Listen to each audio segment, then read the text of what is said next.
Hujan turun dari mana? Atas. Jatuhnya kemana? Bumi kan? Ya. Berarti kan dari sama ke al-ard kan? Al-ardnya yang dipijak di bawah, samanya di atas kan? Ya kan? Ini ada ilmu yang sangat mahal di sini. Pertama, sebelum saya masuk ke sini, sebelum kita bahas tentang hujan, saya ingin jelaskan satu hal yang sangat penting yang jarang sekali disinggung. Apa itu? Semua ciptaan Allah selain ada faedahnya, yang kedua saling memiliki keterkaitan satu dengan yang lainnya. Gak ada yang berdiri sendiri. Ini semua saling keterkaitan. Kalau kita kumpulkan semua yang ada di langit dan di bumi ini, semuanya itu perannya saling melengkapi semua. Coba saya tanya kepada Anda, apakah rumput ketika diciptakan berdiri sendiri? Tidak kan? Tapi ternyata jadi makanan untuk kebutuhan hewan ternak. Sapi makanannya apa? Kambing makan apa? Jadi semua itu saling melengkapi. Bahkan kotoran sapinya pun itu jadi pupuk lagi. Ya, di semua ciptaan Allah itu semuanya saling terkoneksi. Karena itu, ini yang menjadikan dasar dalam Islam itu. Jangan pernah kita menganggap rendah semua apa yang Allah ciptakan. Sekalipun sekecil nyamuk, pasti itu ada hikmahnya. Ya kan? Maka turun Quran surah kedua ayat 26 itu kan. Innallaha la yastahyi ayyadriba mathalan ma ba'udatan fama faham. Satu. Yang kedua, kalau sudah paham ini, maka kesan yang dibangun oleh Quran, setiap ciptaan Allah selain saling terkoneksi sebagai manfaat berkehidupan, itu semua punya hikmah. Disinilah muncul ayat-ayat tentang riset. Jadi orang Islam itu harus tergerak pengetahuannya. Jadi muslim itu harus gemar meriset apa saja di bidangnya. Karena semua yang tercipta ini terkoneksi dengan kehidupan kita. Makanya ayat-ayat Quran itu mendorong kita untuk meriset, cek apa hubungan dengan kita, apakah hikmahnya, ataukah langsung, apakah untuk konsumtif, apakah untuk jasa, untuk apa? Gali. Nanti maslahatnya apa? Ada yang masuk ke bidang bisnis, muncul fikih niaga. Ada yang masuk di bidang diplomasi, birokrasi, macam-macam dan sebagainya. Anda main ke kebun binatang aja lihat unta, orang beriman dengan belum beriman beda. Ya, kalau belum beriman ngelihatnya gimana? Unta, masya Allah, foto. Sama unta kok pengen dipoto. Ya kan? Saya bingung sekarang ada yang pengen foto sama monyet gitu. Wanita sekarang masya Allah foto sama badak gitu kan. Ya, sebenarnya nggak apa-apa sih gitu, nggak apa-apa. Cuman kadang saya suka senyum aja nih orang foto sama monyet, foto sama badak gitu kan. Ya nggak apa-apa, nggak ada yang salah kok, nggak ada yang salah. Terus dibikin status kan gitu, nggak ada yang salah. Kadang-kadang kan ingin dokumentasi kan nggak apa-apa gitu. Cuman orang beriman tuh begini, ketika dia lihat unta, afala yanzuruna ilal ibili kaifa. Itu orang beriman tuh begitu. Kok dibaca tiap subuh ayatnya tapi nggak dipraktekin di kebun binatang Ragunan, kan? Di Taman Safari gitu. Lihat apa engkau nggak riset? Yang zuruna itu kan nazara itu meriset. Bahasa kerennya tuh meriset, mengamati dengan seksama. Terus kenapa ibil? Kalau untanya Nabi Soleh apa namanya? Jenisnya naqah. Nah, di surat Asy-Syams, surat yang sama surat 91. Naqatallahi wasuq ya fakadzabuhu faqaru fadamdama alaihim rabbuhum dan seterusnya ayat. Kenapa disebut naqah? Ya. Kenapa sikap orang yang ingkar dengan Allah ketika kembali itu seperti enggak mungkin nih kalau sudah kufur pengen dapat ampunan setelah wafat, susah. Seperti memasukkan unta ke lubang jarum, hatta yalijal jamalu fi samil khiyat. Kenapa jamal di situ? Kenapa Nabi mengilustrasikan dalam hadis yang sangat viral di Sunan Abu Daud, nomor hadis 838. Ketika ingat kan waktu mau sujud itu jangan sujud seperti duduknya unta kan? Ya kan?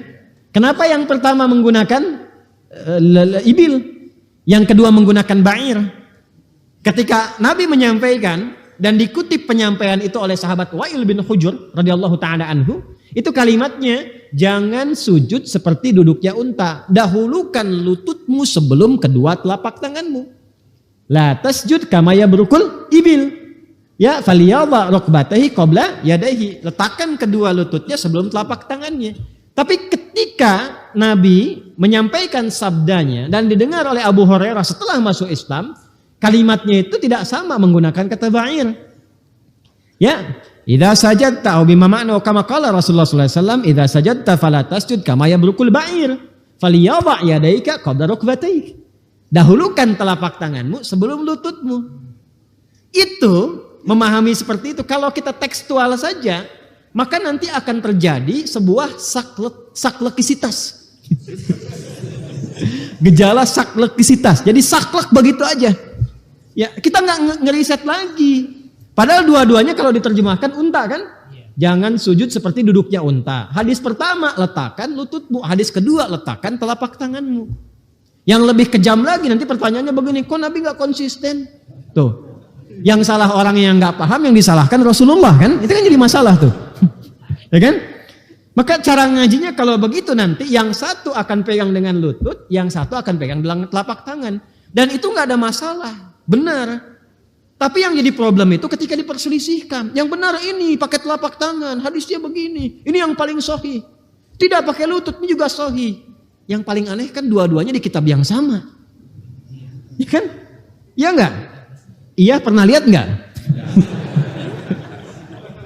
Di kitab yang sama di Sunan Abu Daud. Yang satu tuh yang pakai lutut nomor hadis 838 dari Wa'il bin Hujur. Yang pakai telapak tangan dari sahabat Abu Hurairah, nomor hadis 840 sampai 841. Cuman yang harus kita gali adalah kenapa yang ketika bilang ke Wa'il pakai ibil, ketika bilang ke Abu Hurairah pakai ba'ir. Ya. Ibil itu unta umum. Ya, mau jantan, mau betina. Unta nggak ada perempuan, nggak ada laki-laki ya, awas. Jantan dan betina, ya. Mau unta jantan, mau unta betina umum. Unta umum, itu ibil namanya.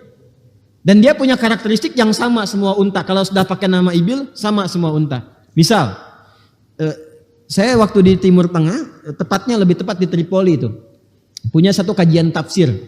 Ya, dengan teman-teman tuh, ada adik-adik, ada murid-murid juga di kalangan mahasiswa. Awal-awal kita belajar, kumpul, belajar ngaji dengan saya.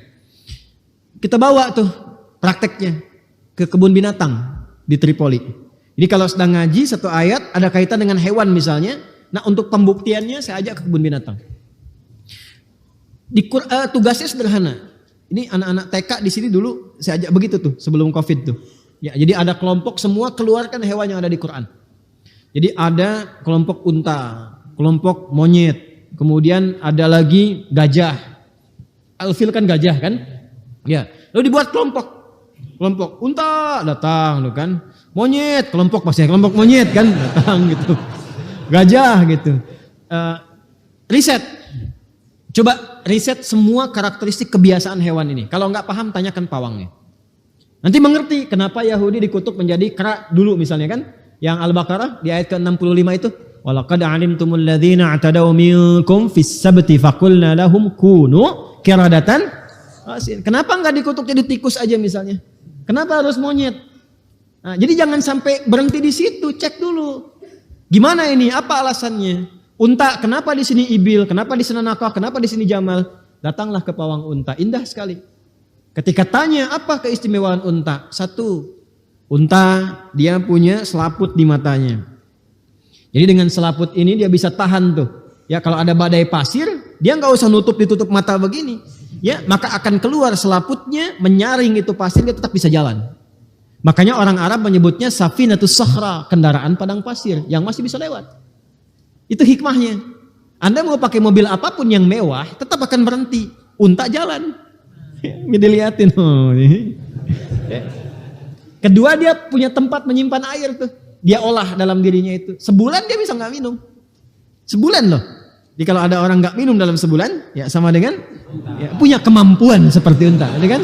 Punya kemampuan seperti unta. Jangan terlalu cepat ya kalimatnya. Punya kemampuan. Nanti dimantik itu dikaji lagi. Ya. Apalagi unta hewan yang sangat berkasih sayang kepada anaknya. Ibu mesti belajar, Bu, kasih sayang. Itu unta betina tuh luar biasa. Jadi kalau dia musim panas, dia sekarang ada panas-panas dia, kan untanya pasti merasa panas tuh, ketubuh kan terserap ya. Itu kalau ingin memberikan minum untuk anaknya, ya menyusui anaknya itu, maka induknya akan mengeram dulu di air ya yang sifatnya dingin supaya menghangatkan badannya dulu supaya tidak terasa panas air susu yang masuk ke anaknya. Unta. 4, unta itu hewan yang sangat sensitif dan memberikan respon sesuai perlakuan orang-orang kepadanya. Jadi kalau lembut dia akan lembut, kalau sayang dia akan sayang, kalau jahat dia akan berbahaya. Di Tripoli itu ada yang pernah memperlakukan unta dengan, ini kisah nyata, guru saya yang cerita, dengan sangat tidak berperi kehewanan dia. Jadi selalu memaksa kerja, ngasih makan terbatas, bahkan gak dikasih, kadang dipukul apa. Itu teringat di memori untanya. Satu malam dia pelajari kebiasaan tuannya, itu malam-malam dia keluar dari tempatnya, ya, dari kandangnya itu dia injak-injak tuannya sampai meninggal. Unta.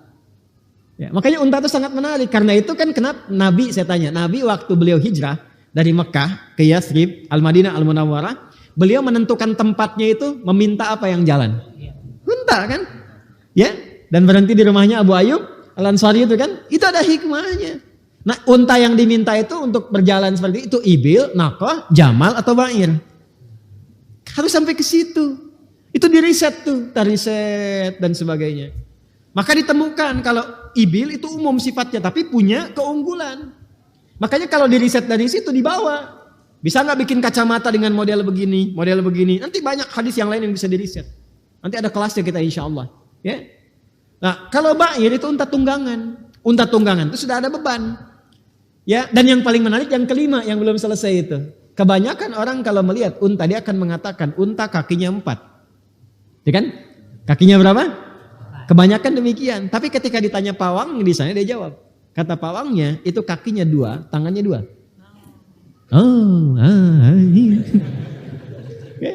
Dia punya 2 kaki 2 tangan, bagian belakang kakinya, depan tangannya. Gitu. Dan unta umum, ketika dia akan duduk tuh bahasa Arabnya untuk unta itu baraka ya beruku. Baraka ya beruku. Kalau dia sudah duduk namanya mabruk. Mabruk itu artinya unta duduk. Ya. Awas tuh, mabruk artinya apa? Unta duduk. Ya, kalau mengucapkan selamat namanya mubarak. Mubarak ya, Anda sudah dapat promosi jabatan mubarak. Kalau mabruk, unta duduk. Ya, dikiaskan ke tentara yang sedang latihan. Kalau latihan sambil merangkak begini itu mabruk namanya, barakaya beruku. Ya, kalau menyelamati namanya mubarak, ya. Oh, selamat ya, masya Allah, berkah, dapat jenang, mubarak ya, misalnya kan. Nah itu mubarak namanya, dapat promosi jabatan, mubarak. Ya, tapi kalau unta duduk apa namanya? Mabruk. Makanya barakal ibilu, ya, ibil unta duduk. Itu kalau dia yang umum, dia akan mendahulukan apanya? Tangannya dulu. Ya, tangannya dulu. Makanya yang depannya dulu yang begini. Baru turun, baru kakinya belakangnya. Jadi depannya nekuk dulu, baru kaki belakangnya turun. Nah kata Nabi, Anda kalau mau sujud, jangan seperti unta duduk, disebutkannya ibil. Dahulukan lututmu dulu, karena unta tangannya. Jelas ya? Tapi ketika menyebutkan yang kedua, ba'ir itu unta tunggangan. Unta tunggangan itu ada beban. Karena ada beban, kalau depannya digini duluan, patah. Makanya dia turun dulu belakangnya, baru ditekuk depannya. Halo? Halo? Ya? Kalau main-main naik unta tuh coba Anda praktekkan begitu. Itu ba'ir namanya. Nah, Nabi ingin menyampaikan majas, kiasan. Maksudnya apa? Kalau Anda punya beban, terbebani bagian tubuh kita karena faktor usia kah? Karena faktor ada interaksi, cedera kah dan sebagainya, ada peluang lutut itu terkena. Itu yang menjadikan Nabi kenapa bicara ditangkap sahabat Abu Hurairah. Abu Hurairah itu masuk Islamnya di tahun ke-7, 3 tahun sebelum Nabi meninggal. Nabi kan meninggal di tahun 10 Hijrah, ya kan? Beliau masuk Islam di tahun ke-7 Hijrah. Nah, Nabi itu sebelum meninggal, 3 tahun sebelum meninggal, usianya berarti 60 tahun kan? Iya kan? 60 tahun itu kalau kita ngaji sirah, itu lutut Nabi sudah bermasalah. Karena itu nanti ada hadis-hadis yang Nabi sholatnya pakai tongkat yang bersandar dan seterusnya. Itu lututnya sedang ada masalah. Nabi ingin menyampaikan kalau lututnya kena masalah, jangan jadi alasan. Kalau masih sempat bisa sujud pakai telapak tangan. Jelas? Nah kalau lutut kamu nggak ada masalah, silahkan gunakan lutut duluan, nggak ada masalah. Tapi kalau hadisnya kita satukan, di ilmu hadis dikenal namanya al-jam'u wat taufik. Gabungkan semua hadisnya, cari petunjuknya. Maka petunjuknya mengatakan bahwa untuk sujud itu ada 2 yang bisa digunakan. Silahkan pilih dengan nyaman. Mau pakai telapak tangan atau pakai lutut. Begitu cara memahaminya. Jelas? Jadi kalau kita paham demikian gak ada persoalan. Yang nyaman pakai lutut, pakai telapak tangan, pakai telapak tangan. Jadi cara menyimpulkannya nanti tidak akan berbeda. Begitu ada orang sujud pakai telapak tangan duluan, tua nih. Kayaknya cedera gitu. Tidak, bukan begitu maksudnya. Ya, jadi mungkin dia nyaman dengan telapak tangan. Kalau nyaman pakai lutut, gunakan pakai lutut. Yang salah pakai kepala. Gitu.